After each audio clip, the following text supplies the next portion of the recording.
As you're chanting the Mahavakya, listen to the one who is chanting it.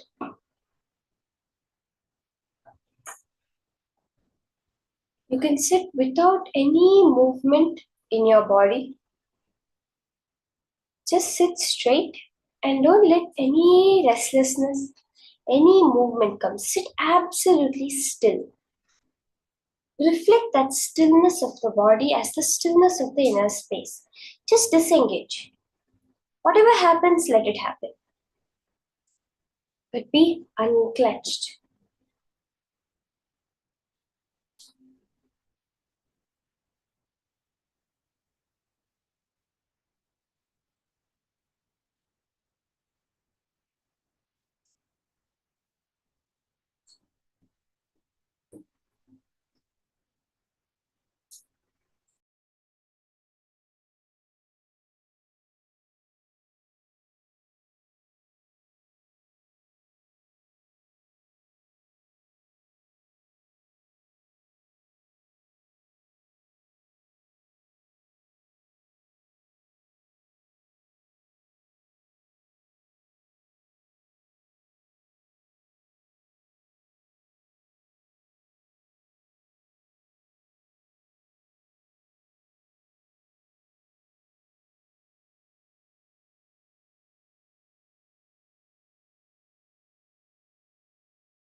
The more and more you establish yourself in the manifestation as Paramashiva is manifesting my reality. Whatever he wants to show me will happen. He is the one who has asked me to sit. Swamiji says, when I ordain, I sustain. Krishna says, Yoga Kshemam Vahamyaham. For the one who completely is thinking of me, Ananyas Chintayantoham. The one who eternally is engaged in contemplation of me. I protect what he has and give him what he doesn't.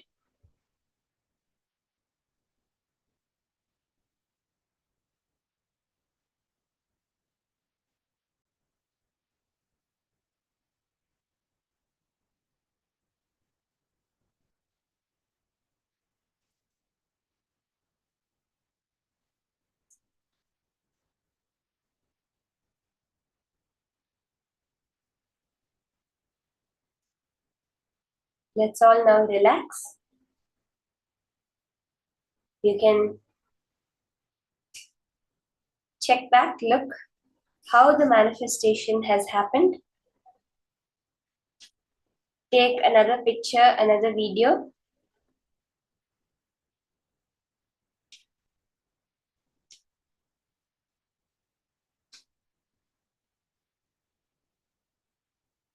Okay, once you have verified, you can post how the manifestation has happened. Every time you have a cognition shift, post it and you will see how that cognition shift manifests as powers. Now we're going to be entering into the next session of what's the difference and the understandings of I and mine. The way you define yourself matters a lot, Swamiji says. Discovering who that real I is. Swamiji says I is the name of God. That individual consciousness is actually a reflection of Paramashivam. But we define it through many other ways based on mind. Based on I own this body, so I am the body. I own this wealth, so I am rich, etc. So let's now hear the higher powerful cognitions from Swamiji on I and mine.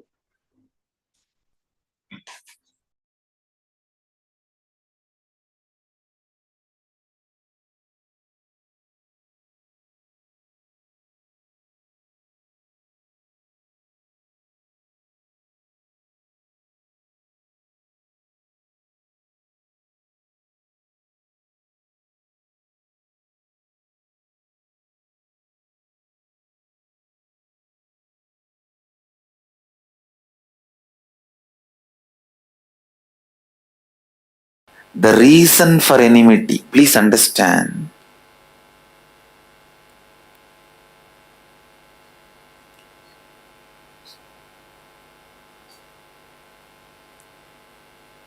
Biggest delusion you need to handle in life is there is something other than you.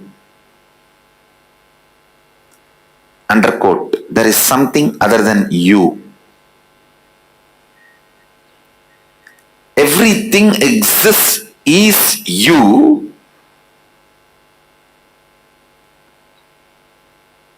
If you feel there is something other than you, that is delusion.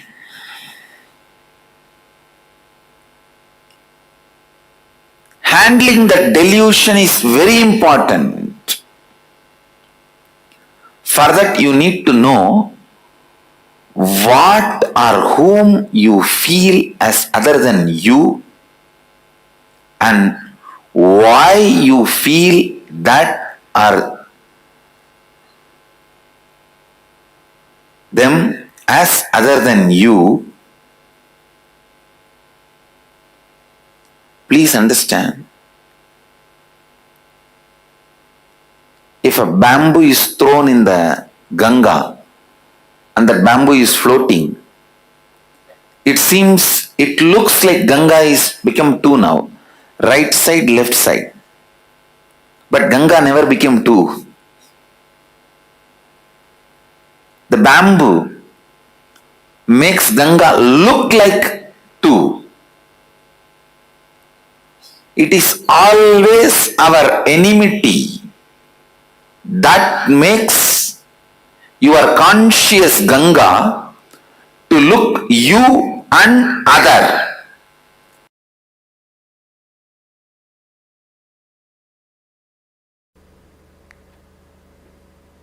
Understand?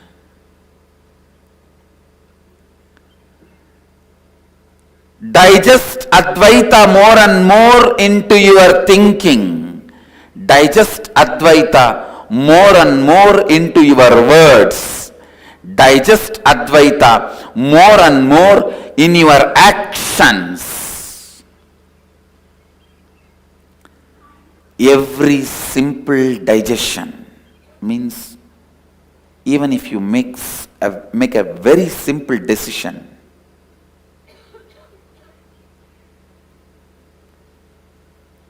I will not use the word I and mine in my words, in my speak. When I speak in my speech, I'll use only the word we, us. even the simple decision will go on be reminding you. If you take it from the context of oneness, if you take this simple decision from the context of oneness, even the simple decision will go on be reminding you the Advaita.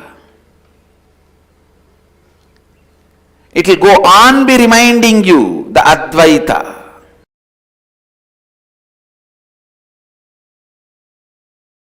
You are all taught wrongly. Arrogance is ego. Showing off is ego. Ego is aggression. No. I want all of you to realize, please understand, showing off, aggression, activism is not or cannot be thou hold into the concept of ego. That is not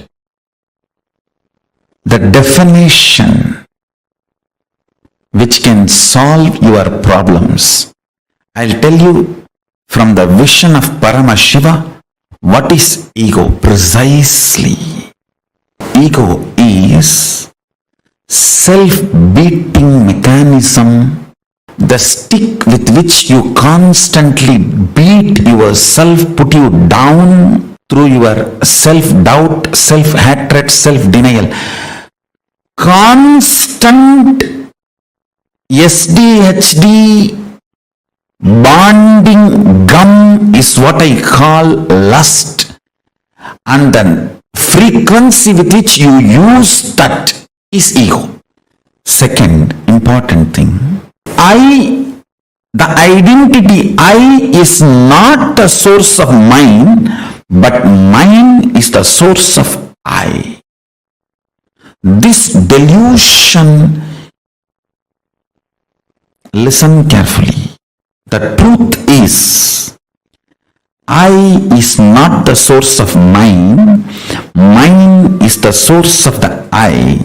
This is the truth. The real I you have, it is from Paramashiva.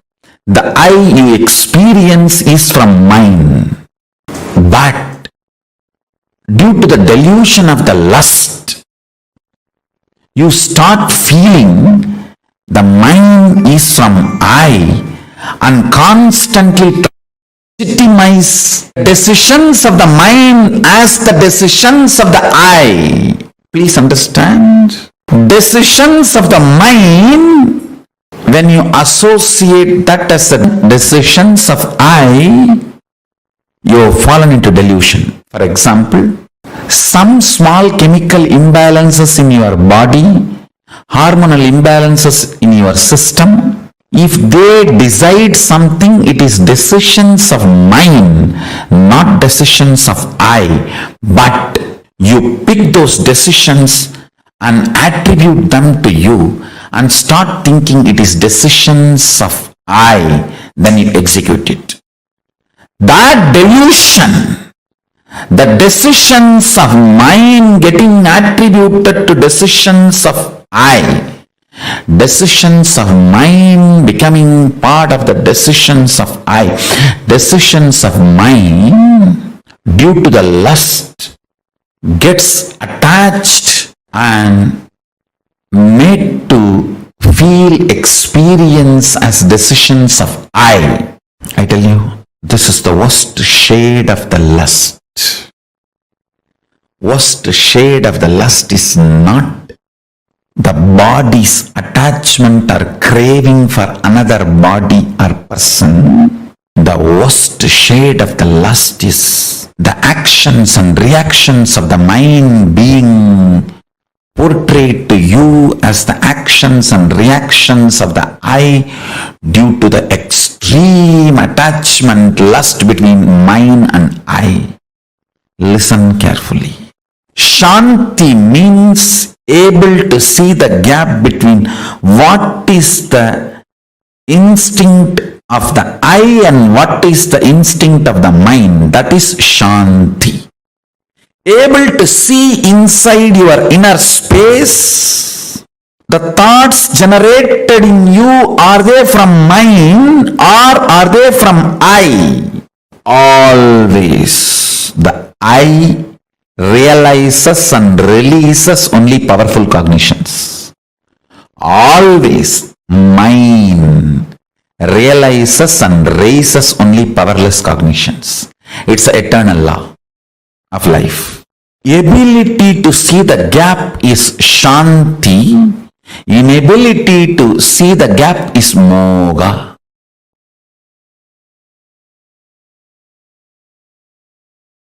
The I and mine, these two are the root of all your incompletions. I and mine. People always think the I comes first and then mine happens. No. Mine comes first, then I happens. Based on whatever you cognize as yours, you cognize who you are. Listen. Based on whatever you cognize as yours, based on that you cognize you. Many times the yours, that mine, becomes the source of I. So if you give away all of them, the incompletions also will disappear. You will evolve a new I which can be reinvented, which can be rebuilt based on completion. I tell you. Poor man is a man who has never seen poverty even once in life. Understand? I am defining who is poor man. Poor man is a man who has never seen poverty even once in life. Because this country has already suffered in poverty. We are not understanding the richness it can cause. Please listen. I am not promoting poverty. All I am trying to tell you is, even once, if you have not realized poverty, you will not have the free space in your being to reinvent yourself. That is why in the science of enlightenment, at one point you have to break, renounce everything, be in the street empty-handed, till that you don't own anything. Nothing can be the reason for your cognition of I. Your I has to be just dependent on I. The mind cannot be the foundation ground for I. For that understanding to sink in, at least 1 year in your life, you should have been empty-handed, nothing, without anything. No relationship, no friends, no money, nothing. I tell you that 1 year will give you the strength to reinvent who you are. And I can tell you, 9 years of my accepted poverty, self-imposed poverty, not imposed on me forcibly.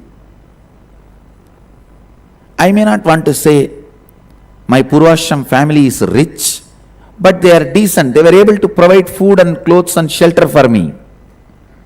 That much they are able to do. But when I renounced all of that, and family, friends, all the known contacts, everything, that 9 years of self-imposed poverty gave me tremendous space to reinvent myself and rebuild the new I from the space of completion. Because of mine, you build I. When that mine is taken away, the I can just be rebuilt. Many people come and tell me, rich guys, filthy rich guys, Swamiji, there was a time I declared bankruptcy. I did not even have food. This scene which I am describing will be a typical part of all big rich guys. There was a time I declared bankruptcy. I did not have anything. There was no friends to help me, nobody to support me. I was homeless. I was begging and eating in the streets. I tell you, that part of the life is a blessing. They may not know, but that is the blessing. Because that is the time when mine is taken away, I melts down, all the incompletions disappear, you will have an inner space where you can reinvent and rebuild yourself from the space of completion.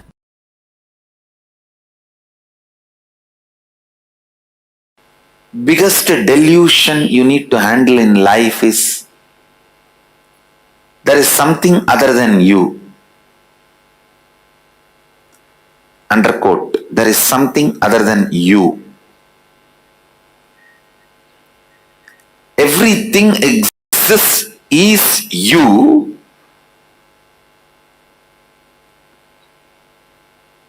If you feel there is something other than you, that is delusion. Handling that delusion is very important.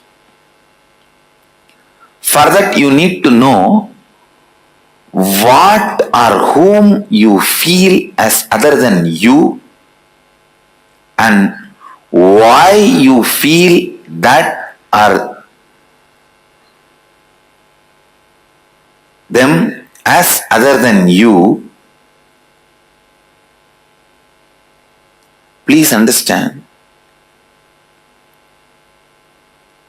if a bamboo is thrown in the Ganga and the bamboo is floating, it looks like Ganga is become two now. Right side, left side. But Ganga never became two. The bamboo makes Ganga look like two. It is always our enmity that makes your conscious Ganga to look you and other.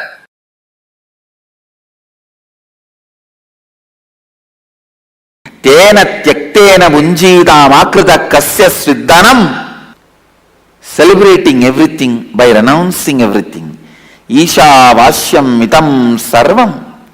Yatkincha jagatyan jagat. Tena tyaktena munjidamakrita kasya sviddanam. Kurvannevega jijivishecha sadaha. Whatever is, by renouncing, celebrate it.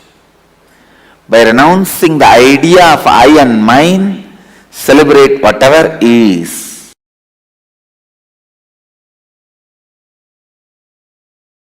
A sublime poet, Isha Vasyam Idagum Sarvam, Yatkincha Jagatyan Jagat, Tena Tyaktena Munjita Makrita Kasya Sviddanam. What a subtle, sublime truth. See, everything exists, is energy. Stop identifying as I and mine with something separate. Renounce this I and mine and be liberated and celebrate and enjoy everything exists.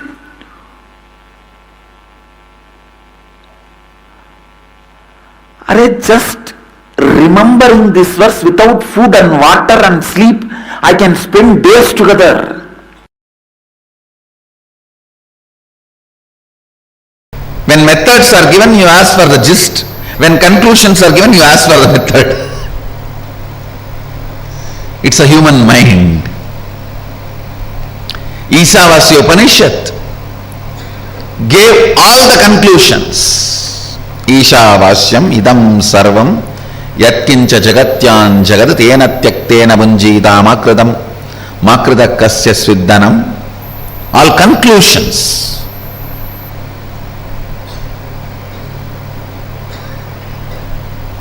Ishavasyam idam sarvam, the conclusion about the universe, the life image you need to have.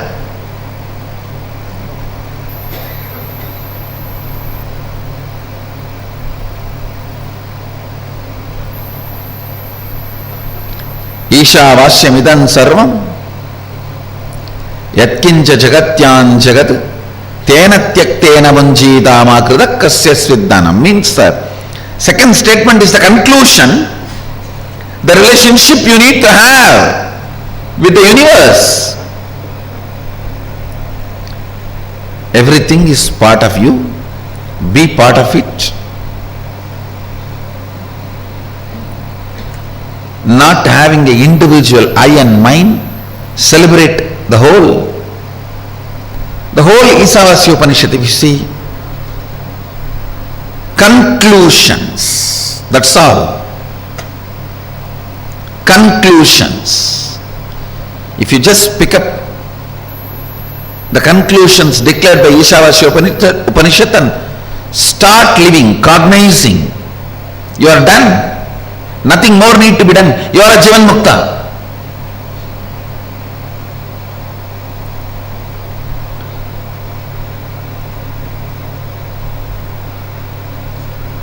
But you don't do it with that simplicity, in that simple way.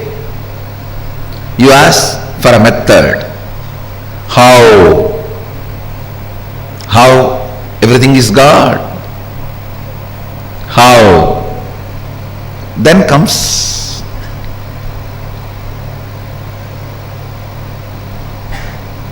the answer from Upanishad.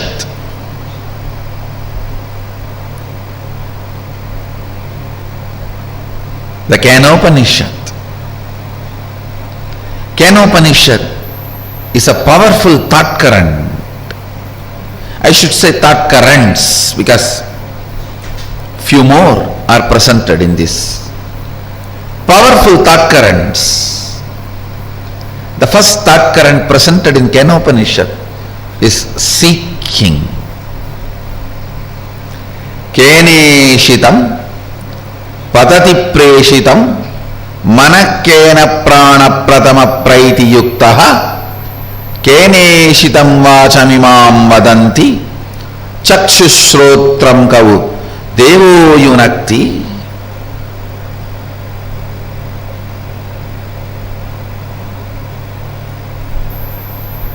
By whom, willed and caused, does the mind go towards its object? What a question.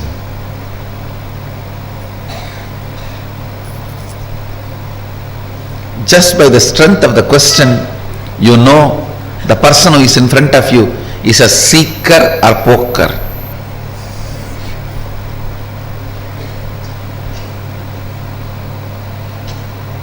Or just an empty cooker.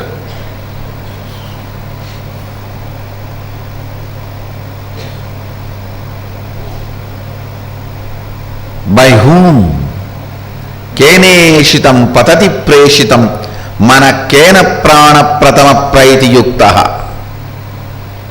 By whom, willed and caused, does the mind go towards its object?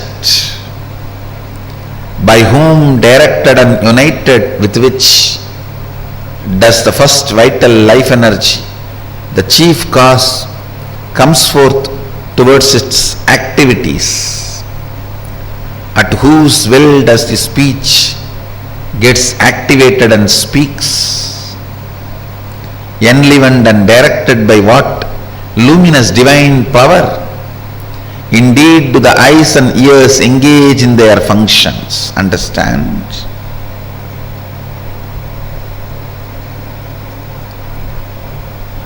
The moment you remember you, what all you perceive as part of you, start questioning them. Start questioning them. Questioning, putting questions about those basic things. Putting questions about those basic things is seeking. Don't assume anything. Understand? The more and more you assume, more and more it shows your ignorance. People who ask answer for their questions are fools. People who understand when I question their answers are the most intelligent beings. Understand, I do two things when people come with question. Sometime I give answers to their questions, sometime I question their answers. When you put a question, you have certain answers in that question. You have certain conclusions. Based on those conclusions, you put the question. I question those conclusions. I question those answers you have.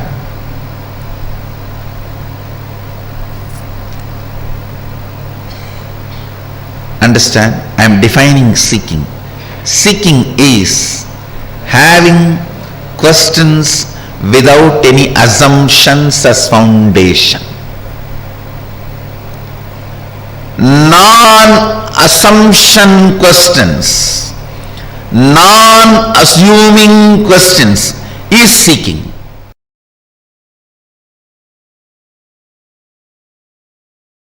All of us are completely connected in the space of oneness.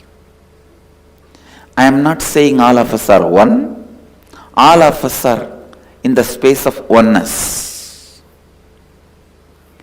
All of us are in the space of oneness. If you see goodness from outside, you are in the space of completion inside. If you see bad things outside, you need to complete inside. Let every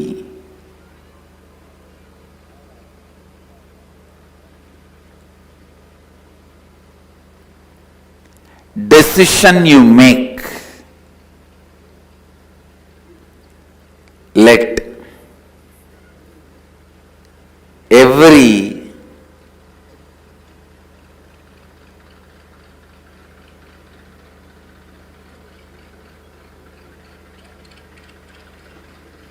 thought you entertain, every word you utter, every action you do,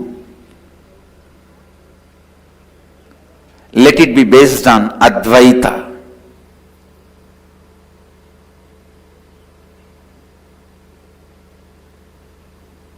Let it be completely based on Advaita. Understand, living Advaita means your self-drive, your inspiration, your energy, your experience,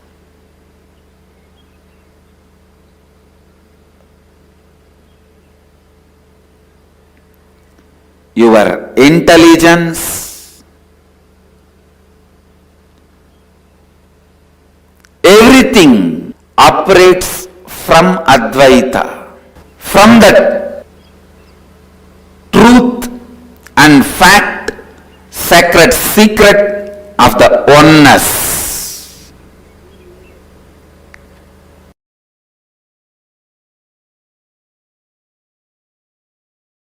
All of us are interconnected.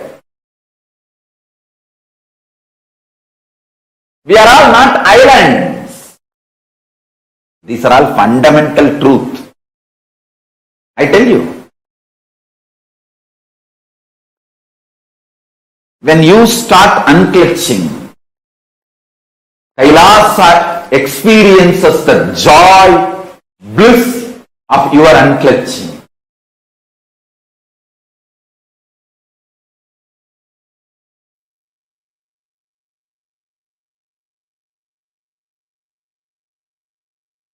Nithyananda, session beautifully on I and mind. What comes first? Swamiji had explained that to us, very, very elaborately. Swamiji had explained to us, and Swamiji also explained to us about how we operate from, what is the core from which we operate, and a lot of powerful cognition. I know today, learning about the science of power manifestation, learning about the cognitions we operate from. See, ego is self-beating mechanism, the stick with which you constantly beat yourself, put yourself down through your self-doubt, self-hatred, self-denial, and constant STHD bonding gum. Like it's just constantly happening inside of us, this is boiling inside of us. So Swamiji explained these very, very beautifully to us. I request all of you to take a few minutes and type out what you have understood. Come on, take a few minutes and type it down.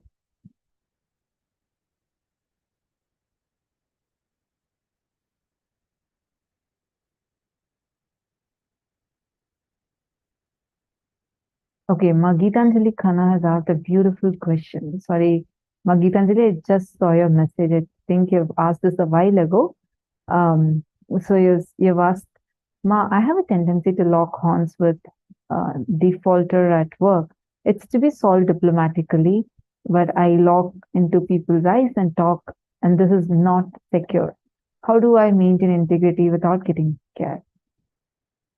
Ma, Gitanjali Khanna, if you're listening, could you please give me a thumbs up? If you're able to hear me clearly, please can you give me a thumbs up?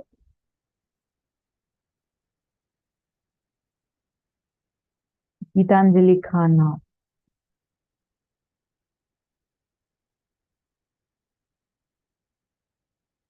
Okay.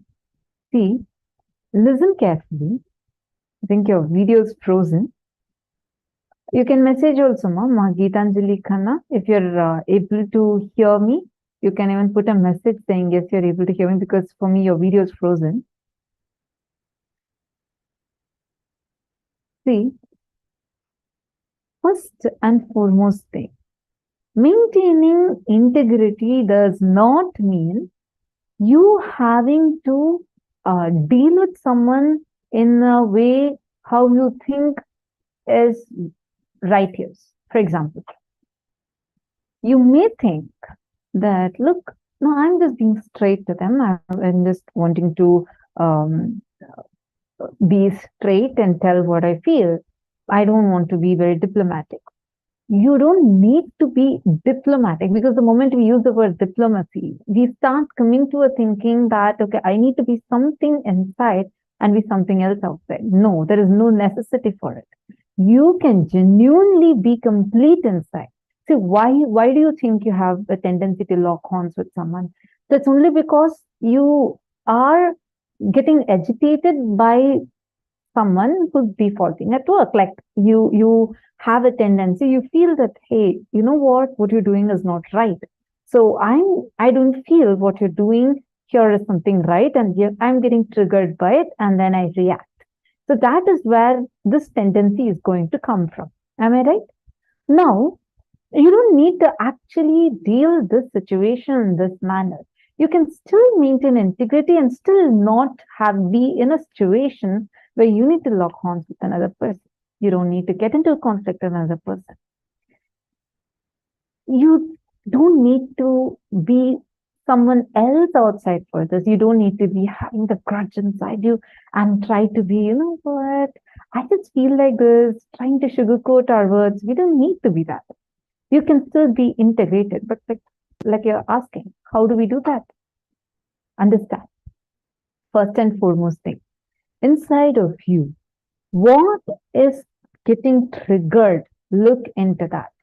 Why is something external triggering inside of you? Complete the trigger that is happening first. Second, from the space of completion, look at the situation of how you can address it in a way that you can address just the issue.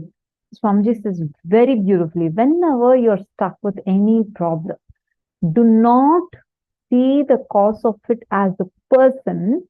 Put the whole thing on the issue. Only when you focus your energy on the issue will get resolved.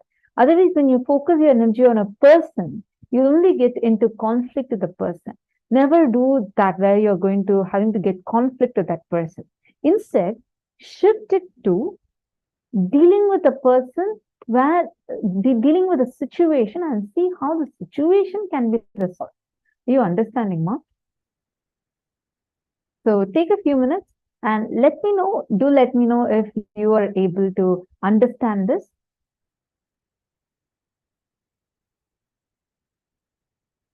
Nithyanandam, Maitreyanandaya, and Raj Guna, and Stephanie Daitiers. Nithyanandam, nice to see many of you joining us on YouTube. Kindly let me know who all are here right now listening to us live, and if any of you have any questions, feel free to post your questions in the live chat. Nithyanandamma, Jnana Vijnana Priya, Ma Agama Priya, Samuel, all the participants who are watching us live through YouTube, kindly let us know if you have any questions too. Now, Swamiji explained to us elaborately on this I and mind. How does I and mind work? How the I does not come first. The mind, what we feel as mind, that comes first. And just to add to this, most of the times, what we define as I, all of you just, what are the way, like, let's say, let me ask you all a question. If I have to ask you all to define yourself, like, what are you? How will you all define yourself? Can each of you define yourself? Like, if I were to ask you, tell me about yourself. What are the attributes that you define yourself with? Can I request everyone to post in the chat? Like, the way you describe yourself. Can I request every one of you to post in the chat?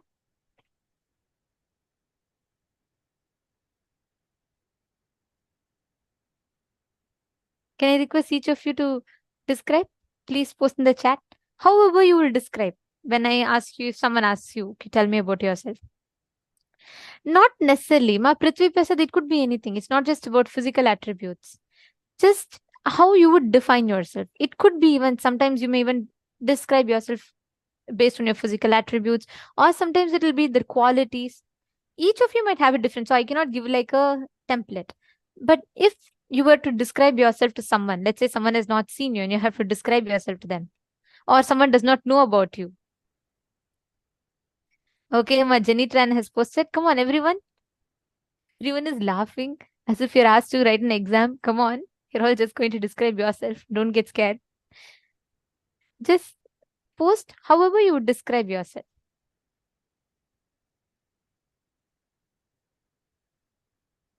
Come on, Ma Nitya Naresha.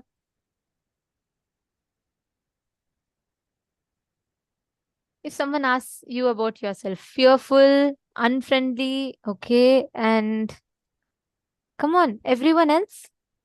Ma Tatiana, Ma Geetanjali, Ma Jnana Pradayini,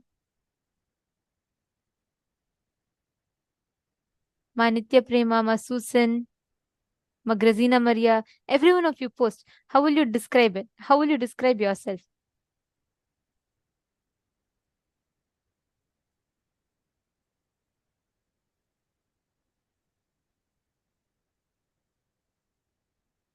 See? Okay, great. I see many of you have posted. most of the times, all of our definitions about ourselves, we define based on the attributes of what we have. Because I'm a good singer, because I have a lot of wealth, I am wealthy. Because I have a lot of people, I am friendly. Okay, now let me ask you the second part of the question. Ma Prithvi Prasad, you have also posted, I'm bold and independent girl. Okay, now based on what do you give the definition? What makes you define yourself? Don't feel she's feeling shy. Come on, every one of you defining yourself. Ma Alicia T, what makes you feel you're friendly? Spiritual being. Okay. Ma Jennifer, what makes you feel a spiritual being? Ma Tanja Devarne. Ma Jennifer Poirier, it depends on the context. Okay, let me tell you. Like, imagine I'm going to ask you to explain yourself to a person who doesn't know you, or you're going to introduce yourself somewhere. How will you introduce yourself? The definition that you carry about yourself. How do you define yourself to people? Ma Priyatma Surupini is saying, think it's based on the situation. You remind me of a joke that Swamiji always tells. One guest goes to his friend's house and he sees his young son. And he asks his son, oh, you're so sweet. What's your age?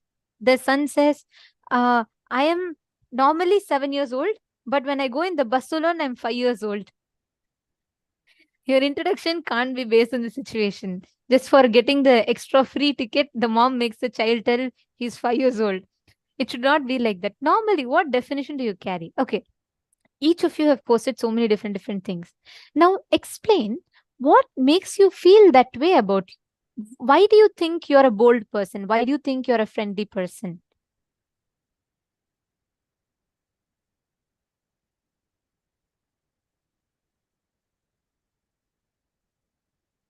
Correct. Okay. So since Ma Prithvi Prasad has posted first, I'll just read out hers itself, if you're okay, Ma.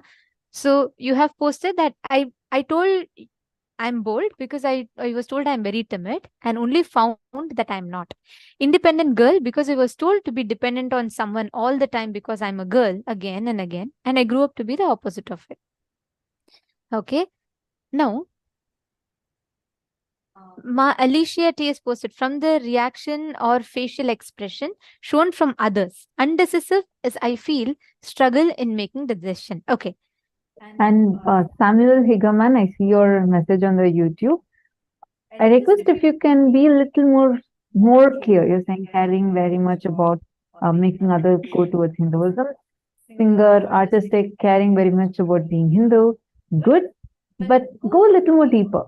A little more about deeper level cognitions. What do you think when you're all alone by yourself? How do you feel about you? What's the cognition you carry about you? Take a few minutes and try going deeper and write that down.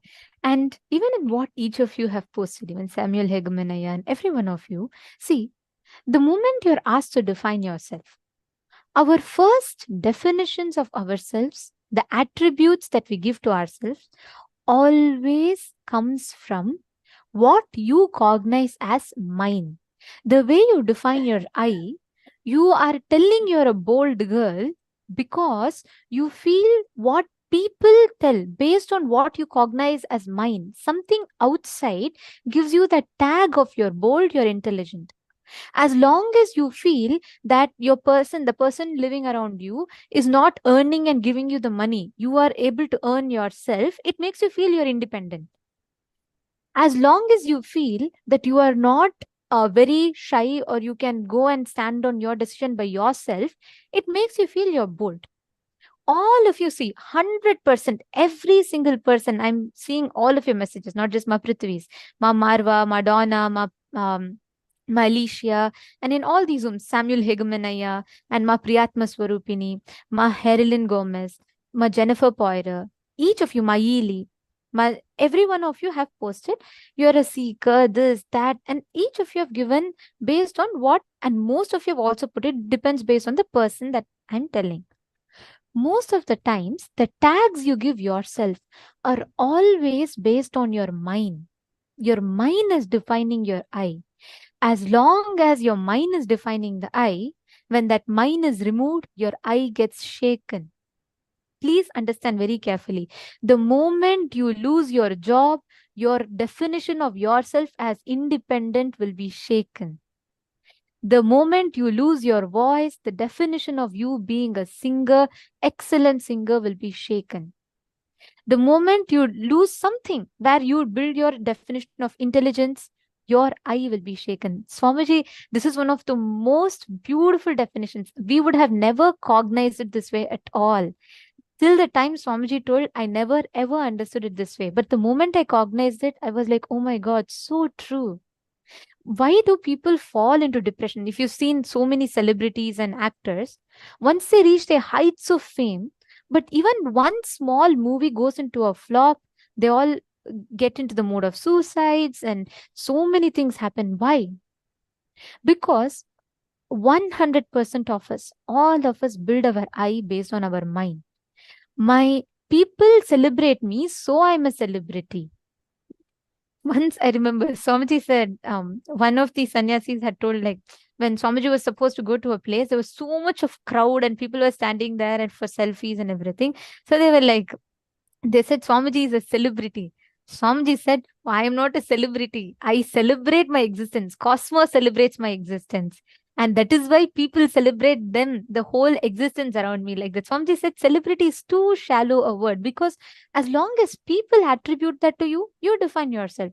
As long as people follow you on Instagram, you feel you're popular. As long as people keep telling you, I love you, you feel you're loved. As long as you don't, based on some situation, you have defined yourself, and understand all of these are shaky ground. The moment one person, let's say if you have defined yourself as a very independent person, the moment you lose the source of which makes you feel independent, like your job, you're going to fall into depression. Your identity about you being independent will be shaken. Actually, I remember recent news I read, wherein a couple who they had built their entire Instagram profile showing about how loving couples they were, and some issue over one of them got more followers than the other, and they went into such a conflict. They divorced each other, and one of them killed the other person. So it's like, so the kind of, I know, I was shocked. I couldn't even believe that, like, is it even possible? But unfortunately, when we are grounding ourselves on such shaky ground, you see, here's where mind is forming the I. When they feel, as long as their relationship was defined based on their relationship, it was all good.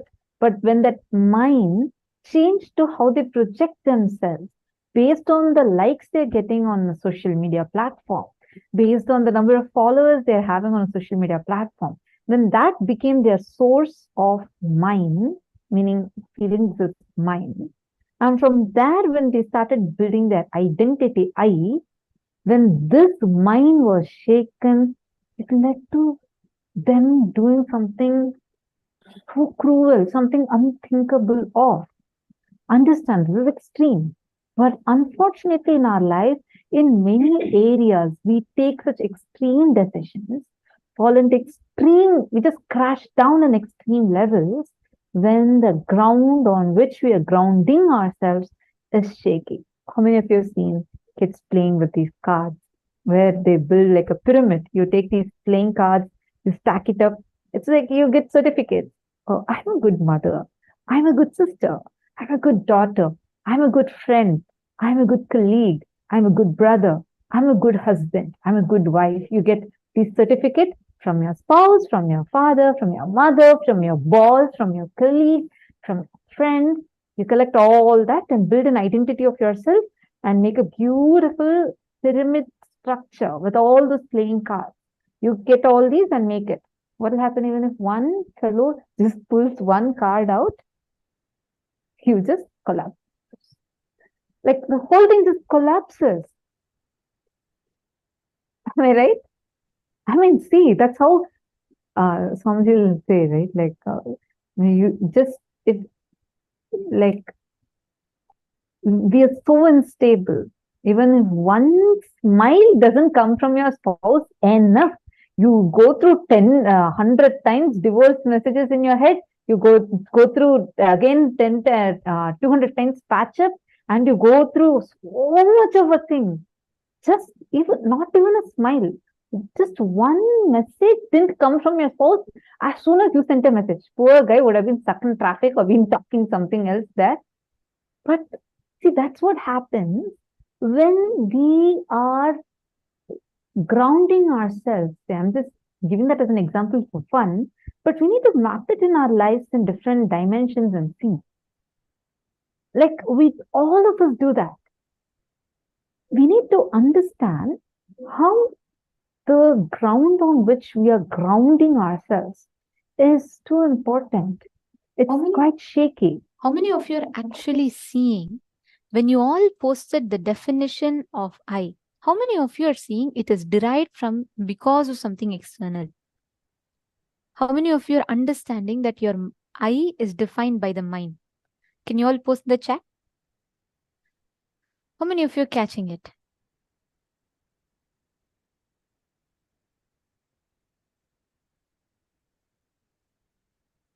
Yes. Understand, as long as, beautiful. Okay. As long as you define your I based on the mind, it can be shaken. You're always on that insecurity. That is why you constantly seek for attention or acknowledgement from the outside. As long as you are having the definition of I on the mind, you go around asking people to validate it. Isn't it? That's why we all ask people to validate us, right? We all wait for people to tell us that we are intelligent. We feel happy when people acknowledge that. Why? Because our mind defines the I. So you want to make sure, fundamentally at our very core, we all build ourselves on insecurity. We all always say, oh, okay, let someone tell me. Let people tell me, even if you think you are a loner, you just like to be by yourself, you hate people, even that certificate you want to get from people. You want to fit into people's definition. All of us at our very core are like that. You know why? Because fundamentally, we all live in that insecurity of people should not withdraw that certificate. Then your mind is collapsing. But if your mind collapses, your eye will collapse. That is why Swamiji beautifully tells, the only thing that is unshakable is your existence. The moment you start defining yourself based on your consciousness, the Paramashivatva in you, whatever happens outside, your way of operating will be completely reversed. Right now, what you're saying, oh, because I have 100 people or 500 people following me, liking my photo, I feel I'm loved. Because I have my spouse who's constantly supporting me, who's taking care of me, I feel I'm loved. Or because I'm going to a job and I can pay my own money, I am independent. Instead, change it. Instead, operate it from the other way around. Because you are Paramashiva, who is love in itself, you are overflowing with that love. Whether someone from outside is adding to it or not, your existence of love is not touched. Understand, it is not some motivational thinking. It is not some positive thinking. These are all facts. Unfortunately, society only teaches us temporary motivational thinking, positive thinking, and all that. It's a crap because that is not really going to help you. 5 minutes, it'll give you motivation. After that, what happens? Again, you fall back and say the same thing. Consciously revisit. Each of you see, so many things of yours defines your I. That ego is a self-beating mechanism. The stick with which you constantly beat yourself, you keep putting yourself down. It's not just for giving the good definitions, even the bad definitions. And many times, based on your ups and downs, your I gets shaken also. That is why you go through so much of confusion and chaos inside of you. Every time you decide your I based on the mind, you are putting your leg on the slippery rock. What in Tamil it's called a sarukku pare. Means you just put it and you will slip. And we are standing on that and expecting stability. How will there be any stability? Just look into your life. Can each of you pen down what are all the I that you're defining based on the mind? It is not just good things, sometimes even bad things, because people don't like you. You feel people don't like you. You feel that I am lonely. Just because people didn't appreciate your creativity, you feel I am unintelligent. Or just because you're getting enough money, you feel you are wealthy. All of these definitions that you've given yourself based on outside situations. Can each of you write down? Revisit, look back, contemplate on all the associated decisions of mind based on the I. Please pen that down.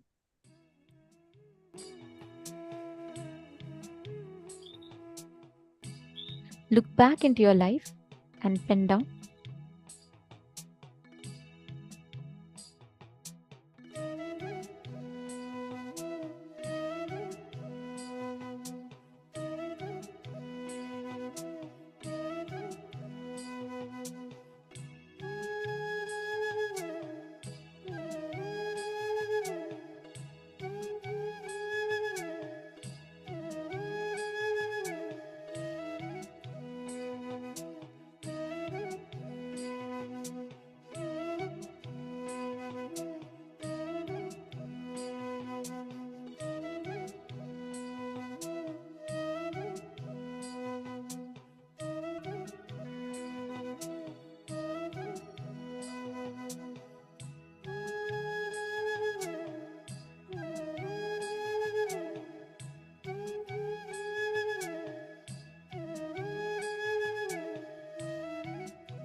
each time that you have defined your I based on the mind, look back. Identify all these times, all these definitions.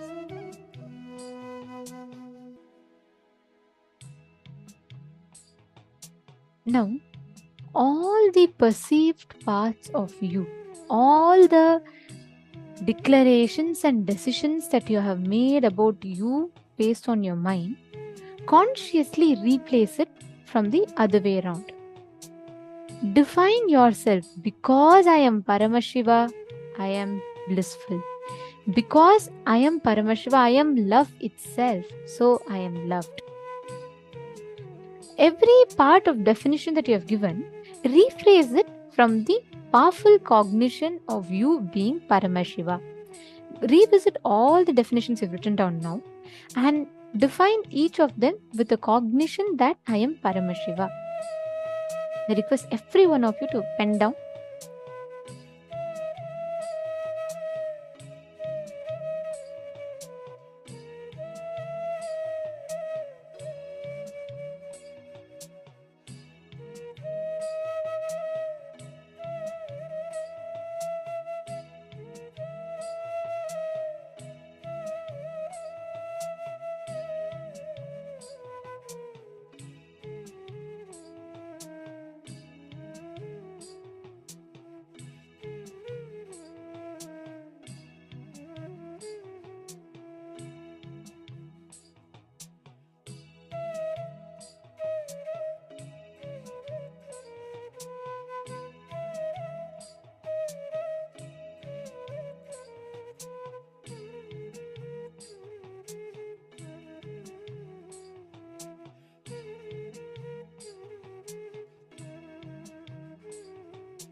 Yes.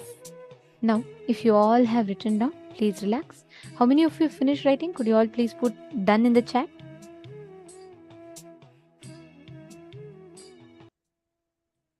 Yes. Have you all finished writing? Please could you all put done in the chat if you're all done? Do not skip this exercise. It's a very, see, today all of you are learning about being your own boss. So this is a very, very important session which will set the fundamentals for you to learn, for you to understand this. How many of you are still writing? Looks like some of you are still writing. How many of you are still writing?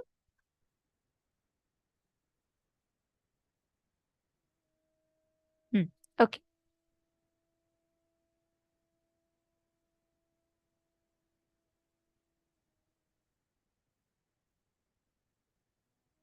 Ma Jayanti is still writing. Okay, Ma. I request you to finish a little faster. Oh, Ma Susan is also still writing. Okay. I'll give you all a few more minutes. Let's make it a little bit faster. Please finish writing so that you all don't miss the session.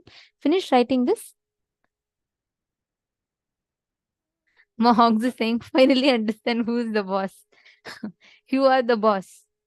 You are the boss of your life and you have all the power in your hands. You are the decision maker because inside you is the real boss, Paramashiva.